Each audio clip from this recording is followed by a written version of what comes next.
नमस्कार, news for live में आपका स्वागत है। मैं हूं राहुल सिंह शेखावत। 2024 के चुनावों के मद्देनजर सत्ता पक्ष और विपक्ष अपनी अपनी तैयारियों में जुटा है।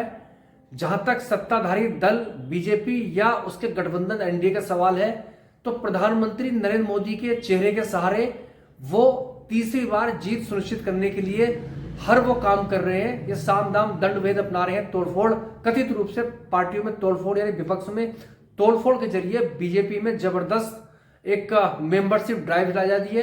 वही उसके उलट विपक्ष भी अपने कील काटे दुरुस्त करने में लगा हुआ है।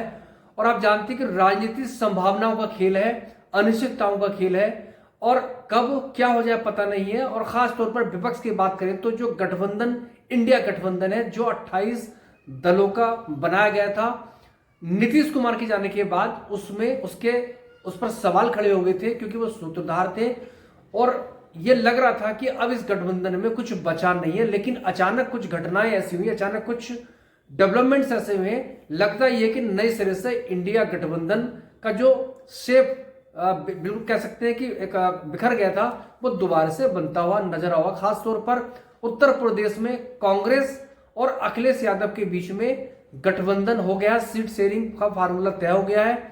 और दूसरी तरफ खबरें ये आ रही हैं कि महाराष्ट्र में भी चीजें लगभग तय हो गई हैं, कभी भी उसकी घोषणा हो जाएगी। और आम आदमी पार्टी और कांग्रेस के बीच में भी गठबंधन की बात आ रही है। पंजाब छोड़कर बाकी कुछ एक जगह आम आदमी पार्टी और कांग्रेस के बीच में भी सीट दिल्ली समेत तय होती भी नजर आने लगी है। ऐसी सूत्रों द्वारा खबरें आ रही हैं। और इन घटनाओं के बीच में अचानक खबर आई है कि जो वेस्ट बंगाल में जो ममता बनर्जी ने दरवाजे बंद कर दिए थे कांग्रेस के लिए, वो दोबारा से उन्होंने खोल दिया। खबरें ये आ रही कि वो भी नए सिरे से बातचीत करने के लिए या सीट छोड़ने के लिए गठबंधन पर बातचीत करने के लिए तैयार हैं या उसकी कसरतें चल रही हैं। मतलब यह है कि इंडिया गठबंधन जो टूटता हुआ, बिखरता हुआ नीतीश कुमार के जाने के बाद आ रहा था, वो अब नए सिरे से उभरता हुआ या ऊपर उठता हुआ नजर आ रहा है। मैं हार जीत की बात नहीं कर रहा हूं, मैं गठबंधन की बात कर रहा हूं, सीट शेयरिंग की बात कर रहा हूं। और इन सब घटनाओं से इतर एक घटना आप जानते हैं कि झारखंड में इधर नीतीश कुमार ने पलटी मारी थी, महागठबंधन की सरकार गिर गई थी और वह एनडीए में शामिल हो गए थे। और ठीक उसके बाद पड़ोसी राज्य झारखंड में भी घटनाक्रम हुआ था कि जो तत्कालीन मुख्यमंत्री थे हेमंत सोरेन, उनको ईडी ने गिरफ्तार कर लिया था। उन्होंने आनंद फानंद में दे दिया था और चंपई सोरेन के नेतृत्व में एक सरकार बन गई थी, जो अब चल रही है।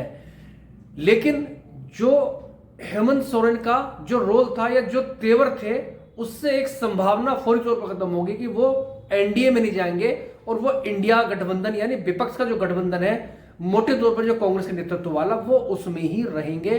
और माफ कीजिएगा, जिस तरह से उन्होंने तेवर दिखाए थे गिरफ्तारी के वक्त, उन्होंने कहा झुकूंगा नहीं, शिबू सोरेन का बेटा हूं। मतलब यह है कि झारखंड में इंडिया गठबंधन मजबूत है, इंटैक्ट है। बिहार में नीतीश कुमार ने पलटी मार दी है, लेकिन बाकी जो महागठबंधन है वो मजबूत है। उत्तर प्रदेश में अखिलेश यादव और कांग्रेस के बीच में समझौता हो गया, 17 सीटें कांग्रेस को मिलेंगी और बाकी 2-3 सीट पर बातचीत चल रही है। उस पर भी कोई और चीज, उस पर कोई डेवलपमेंट हो सकता है। तो उस लिहाज से उत्तर प्रदेश 80 सीटें, देश का सबसे बड़ा राज्य है, सबकी नजरें उस पर रहती है, क्योंकि दिल्ली का रास्ता दरअसल उत्तर प्रदेश से ही निकलकर जाता है। और बीजेपी दरअसल उत्तर प्रदेश में बहुत मजबूत है, मोदी फैक्टर है, योगी फैक्टर है, राम मंदिर की प्राण प्रतिष्ठा हो गई है। तो उस लिहाज से बीजेपी वहां, इसमें कहीं कोई दो राय नहीं है, मजबूत है। 14 के चुनाव में जबरदस्त जीत हासिल की थी और 19 के चुनाव में कोई 10 सीट घटी थी, लेकिन बावजूद उसके आज भी बीजेपी वहां मजबूत है। और अब जबकि गठबंधन हो गया है और राहुल गांधी की जो न्याय यात्रा है वो उत्तर प्रदेश से भी गुजर रही है, तो मतलब यह है कि राजनीति दिनों दिन नई करवट ले रही है। और गठबंधन की बात करें, इंडिया गठबंधन की, तो उसमें जिस तरह से आम आदमी पार्टी के साथ भी गठबंधन की खबरें आ रही हैं, क्योंकि जब इंडिया गठबंधन बना था तो वो जाहिर सी बात है उसमें पश्चिम बंगाल, पंजाब यानी आम आदमी पार्टी के साथ और टीएमसी और लेफ्ट के साथ गठबंधन में पहले से ये चीज तय थी कि इनमें जल्द हो नहीं पाएगा। लेकिन अब जिस तरह से अचानक घटनाक्रम हो रहे हैं, उससे ऐसा लगता है कि चीजें बदल रही हैं। अरविंद केजरीवाल की जो आम आदमी पार्टी है, उसकी भी कांग्रेस के साथ गठबंधन की खबरें आ रही है। पंजाब में गठबंधन को लेकर इससे साफ नहीं है, लगता नहीं गठबंधन को, लेकिन दिल्ली जहां 7 सीटें लगातार माफ कीजिएगा लोकसभा चुनावों में बीजेपी ने क्लीन स्वीप की है, वहां पर 4-3 का फार्मूला सुनने में आ रहा है। उस पर चर्चा चल रही है कि 4 आम आदमी पार्टी और 3 कांग्रेस को। अगर दोनों पार्टी चुनाव लड़ेंगी तो आप जानते हैं कि इससे बीजेपी को जाहिर सी बात है मुश्किलें होंगी। और इसके एवज में आम आदमी पार्टी ने कुछ और सीट, शायद हरियाणा में 1 सीट मांगी है, गुजरात में 1-2 सीट मांगने की बात चल रही है, और एक आध नॉर्थ ईस्ट यानी असम के अंदर एक आध सीट उनको मिलने की बात चल रही है। तो ये उस मामले पर बात चल रही है। और जो खबर इस बीच में आई है कि ममता बनर्जी भी नए सिरे से वो गठबंधन पर बातचीत करने के लिए तैयार हैं।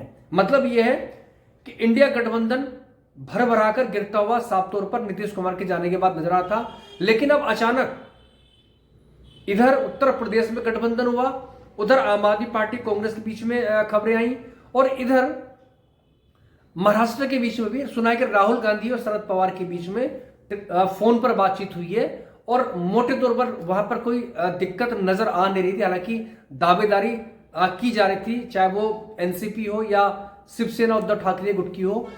तो अब लगता है कि वहां पर चीजें पटरी पर आ रही है। और वैसे आप जानते हैं कि महाराष्ट्र की बात करें कि महाराष्ट्र उत्तर प्रदेश के बाद सबसे बड़ा दूसरा सबसे ज्यादा संख्या वाला राज्य, 48 सीटें महाराष्ट्र में लोकसभा की हैं, जहां पिछली दफा एनडीए ने एक मोटे तौर पर एक तरफा जीत हासिल की थी 4-5 सीट छोड़कर, और इस बार उसकी स्थिति कमजोर है, बावजूद इसके कि एनसीपी यानी राष्ट्रवादी कांग्रेस पार्टी जो शरद पवार की थी और उद्धव ठाकरे की शिवसेना दोनों में तोड़फोड़ करके तोड़फोड़ जबरदस्त की गई है, दोनों की पार्टियों के सिंबल छीनने के। उसके बाद भी जो सर्वे आए हैं वो एनडीए को बढ़त नहीं दिखा पा रहे हैं। अभी भी वहां पर महाविकास अघाड़ी यानी विपक्षी गठबंधन बढ़त बनाता हुआ दिख रहा है।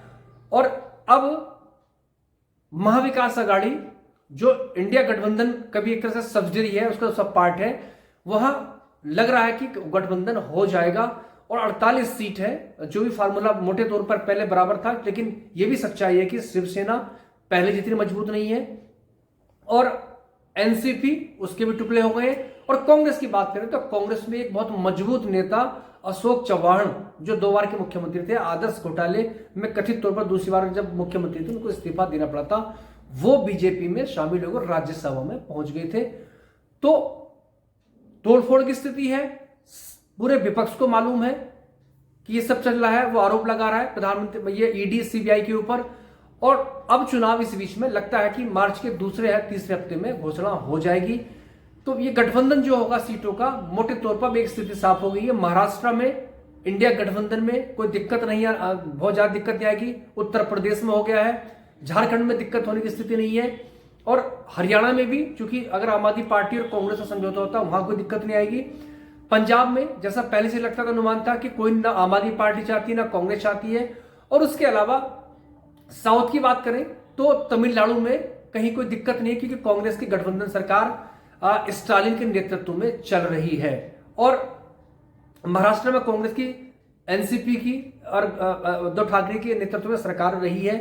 तो ये एक स्थिति बनती हुई आ रही है। तो मतलब ये है कि विपक्ष जो इंडिया गठबंधन की जब बैठकें शुरू हुई थी तो बीजेपी एकदम से हलकान हो गई थी, और उसके बाद बीजेपी हरकत में आई थी और कथित तौर पर उन्होंने तोड़ फोड़ने का पूरा एक इंतजाम किया था। और जिस तरह से आप देखते हैं पिछले कुछ दिनों में लगातार एक पूरा हाई प्रोफाइल एक मेंबरशिप या बीजेपी में एंट्री का एक अभियान ड्राइव चल रही है, और नेता एक के बाद एक टूटे, यहां तक कि मध्य प्रदेश के पूर्व मुख्यमंत्री कमलनाथ और उनके जो सांसद बेटे उनके भी बीजेपी में शामिल होने की चर्चा थी। लेकिन वहां सुना है कि नो एंट्री बोर्ड लग गया है, क्योंकि आप जानते हैं कि दिल्ली के दंगों में उनकी भूमिका पर बीजेपी लगातार सवाल खड़े करती रही है। हालांकि ये बात पुरानी है, नैतिकता और ये सवाल जवाब आरोप इसमें बहुत मोदी योगी भाजपा में कोई मतलब नहीं है। पिछले 10 साल में तमाम दागी लोगों को लिया है, तमाम तरह के आरोपों लिए, तमाम जो भ्रष्टाचार जिन पर खुद प्रधानमंत्री आरोप लगा चुके हैं, लेकिन उससे कुछ दिन बाद में उनको शामिल अपने गठबंधन में उन्होंने कर लिया। सबसे बड़ा उदाहरण अजीत पवार है, और उसके साथ ही साथ हालिया में जो अशोक चव्हाण मुख्यमंत्री आदर्श घोटाले में खुद बीजेपी ने उन पर कटघरे में खड़ा किया था। तो बहरहाल विपक्ष दोबारा एक नई सिरे से खड़ा होता हुआ नजर आ रहा है।